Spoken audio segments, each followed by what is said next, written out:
Heather Monteith, and I work with a charity called Trust Your Breath, which is, you can see this around here.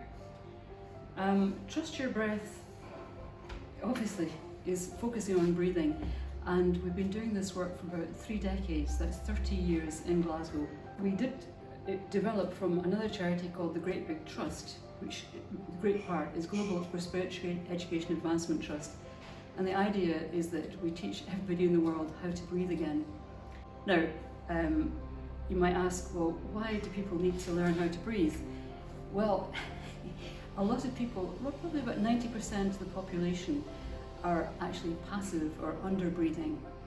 And this has come about through various ways, but the other thing you do need to know is that the healthy baby is the perfect instructor in breathing and relaxation. And I'm quoting from a book here, this is The New Way to Relax. And it says the healthy baby uses all the muscles of its stomach, its back, its side that are involved in the breathing process. And it says there's no habit in life that pays bigger dividends and pays more promptly than complete breathing is the source of your health, your cheerful spirits, and your long life. Now, why people do begin to reduce their breathing is tied up with stress. And stress can happen very early in life. It could be that it could be a difficult birth for the baby. It could be that the parents are not very well. It could be there's disharmony in the home. But there's a whole lot of reasons. It could be school. The child could be bullied at school. There's a whole lot of reasons. The upshot is that by the time the person becomes an adult, they're only using perhaps half of their lungs. Even less than that perhaps sometimes. So this really is about teaching people, people are relearning how to breathe correctly. So it's a charity, which means that it's in its charitable purposes, the teaching of breathing is the main thing. All of us in the charity have been learning about breathing and our own breathing, because you can't work on anybody else's breathing unless you've worked on your own. I've mentioned the idea that tension can get lodged in your muscles right around this area. It can get lodged up here. And often when I'm giving a talk, I will ask, the group, could you tell me where your lungs are? And people will get this part here, so your lungs start at the bottom of the rib cage. But many people believe that they go just to here. But in fact, your lungs go right up here. Quite a big space. And of course, they go through to your back, back of your spine. And also, your nose is very important for breathing, because that's really the main way we breathe, in and out through our nose. Our mouth is for speaking and eating, but our nose is for breathing. Sometimes people will say, oh no, I was taught to breathe in through my nose and out through my mouth. But that's something we get taught in the army to do with aggression, to be really pushy. But the baby knows how to breathe, and the baby breathes in and out through its nose. And that's so important. And that's one of the main things we teach, and it's a bit of a revelation to people. So that's 2 things that are a revelation. One, that their lungs are quite big, they go right up here, and it starts down here. And the other thing is that you're breathing in and out through your nose. When you're learning to breathe, you also have to be aware of this part here, which is your diaphragm. The diaphragm is about here, but it drops.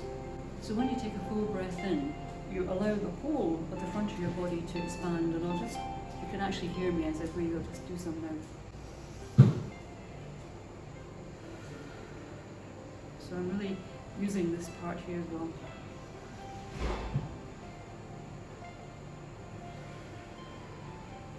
I once did a demonstration on BBC. It was one of the big presenters, and it was before Christmas. The person who normally did the health spot was off, and they phoned up the Phoenix Centre where I was working in, so they asked for somebody to go along, and of course I did. We talked about breathing, and then the man, sorry I can't remember his name, but he said, right, now are you going to demonstrate it? So I did, and everything was quiet, which is unusual for the radio.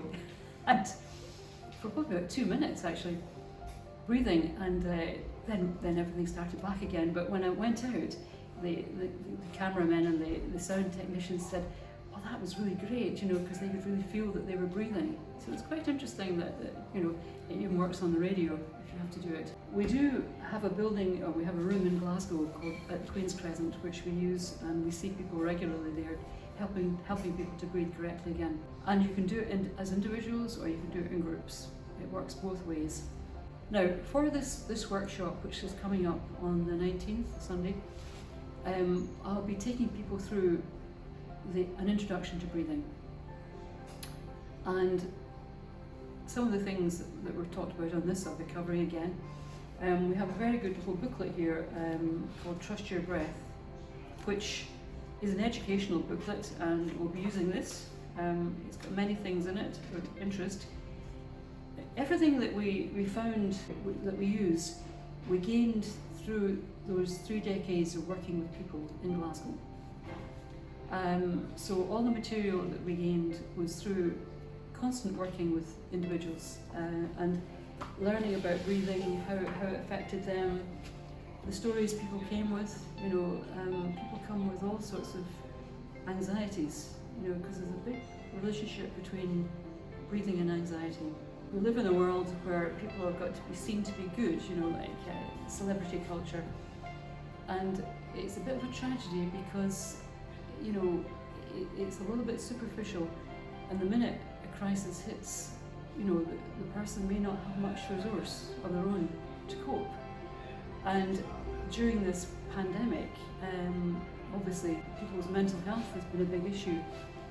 And as we come out of the pandemic, there's a great deal of apprehension. A lot of people are quite apprehensive about the future, about their ability to stay healthy.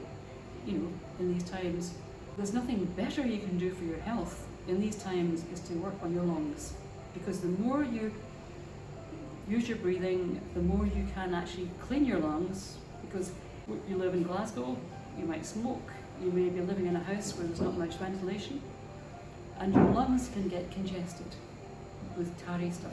The minute you begin to start breathing, you might have a little bit of a cold, but what's happening is that the sacs, these little bronchi that make up the lungs, they're beginning to clean. And of course, the toxic stuff's got to come out somehow, and it'll come out through your nose, like a runny nose. Learning to breathe is obviously very good for the physical aspect, but for dealing with anxiety, it's so absolutely necessary, because what happens when a person gets anxious is that they obviously have something that they're worrying about, but the brain itself goes into a different rhythm. The brain is in what you call a beta rhythm. Now that is fight or flight, and we're only meant to be there to get out of danger. But a lot of people are in a beta rhythm a lot of the time, which means that their thoughts are going round and round, the same thought. And often when people are trying to sleep at night, you can't get to sleep because that same thought is going round and round and round their head. But by taking some good breaths, you give the brain more oxygen. And when the brain has more oxygen, it calms down and goes into a nice alpha rhythm. Now these are electrical rhythms that are actually measurable. We've got beta, alpha, theta and delta. And it's much better if you're in these lower rhythms. Much better for your body, for your emotions, for your psychological health. I'm sitting here quite calmly talking about it, but it's an absolutely vital thing that people learn how to breathe. This charity, which is really doing great work, but our work needs to be heard about more so that more people can use it. There's an Indian guru, Brahmacharaka, that said one generation of good breathers or complete breathers would negate disease, and it would become a thing of the past. So that our bodies have got a way of coping with pathogens, with disease, our immune system. And if you keep your immune system healthy through using your breath, you will actually remain healthy. And the thing about health is that you can have a lot of money, but you may not have your health. You can have your health, but you may not have a lot of money. So what would you want? I know I would be wanting my health and to maintain it at any age. And the thing about breathing is that you can learn it at any age. You can be a child, somebody 20s, 30s, 40s, 50s, 60s, 70s, 80s, 90s, and it will always have some benefit. And it's quite good if young people or younger people can learn it, because then, you could say that the world itself at this point is in a very strange place, and it needs people with vision to make changes, positive changes, because obviously we cannot keep on denuding the earth and destroying it for profit and gain, because obviously the earth is our home, and if you destroy your home, what have you got? So that really breathing is so important on many, many levels. So everything that I'm sort of talking about and showing here is what I'll be using in the workshop, but this is a kind of a sort of Presley version. This is a little teddy bear. Now, this little teddy bear actually breathes very well. You see the whole motion, expansion here.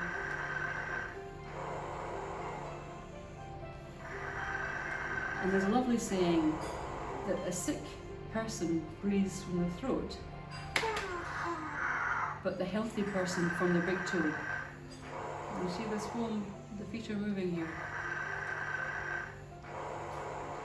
So this is a very good wee bear that's demonstrating breathing. And it might seem trite, it might seem superficial, but I can guarantee that from all the people that I've worked with, and I've worked with a lot of people during the years, that if ever I bump into them, they often say, you know, Heather, in different ways, because everybody's got different ways of expressing things. You know, I'm so glad that you showed me how to breathing, because, you know, after I left you, you know, because we worked with people for a period of time, a lot happened in my life, and it was quite traumatic. But you know, I remembered the breathing, and I felt much better. So it's something that you can learn, and you've got it for life, and you're not dependent on medication for it, because it's directly part of your body. It's a very powerful thing, and it's a great privilege to be teaching it, actually.